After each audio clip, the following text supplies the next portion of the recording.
ऑलिम्पिकच्या अशा स्पर्धा चालू असतात, मुलाच्या समोर असा विषय आल्यानंतर कुठेतरी टीव्ही मध्ये वर्तमानपत्रात बातमी ऐकली असते, आपण पण कुठेतरी नेमबाजीमध्ये स्पर्धा मिळवलं पाहिजे अशा हेतून शाळेतून घरी जात असताना कुठेतरी आपण नियमाची प्रॅक्टिस केली पाहिजे.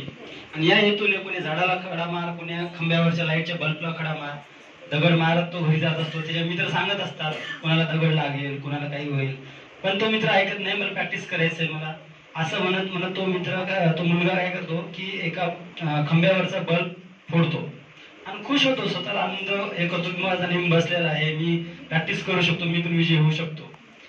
आणि घरी गेल्यानंतरच्या मनात होतं थोडस. नंतर मग दुसऱ्या दिवशी त्याची आई घरी येत असताना त्याची आई अशी भाजी वगैरे विक्री करत असते आणि घरी येताना उशीर झाला तर रेग्युलरचा जो टाइम होऊन गेलेला असतो तरी आई आलेली नसते.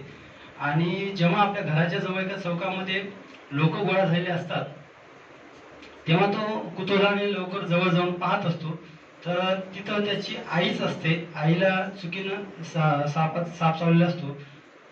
तेव्हा त्याच्यानंतर लक्षात येतं की दुसऱ्या दिवशी की आपण बल्ब फोडला, त्या ठिकाणी अंधार होता, अंधार झाला आणि आपल्या आईला साप चावला, आपली आई वारली.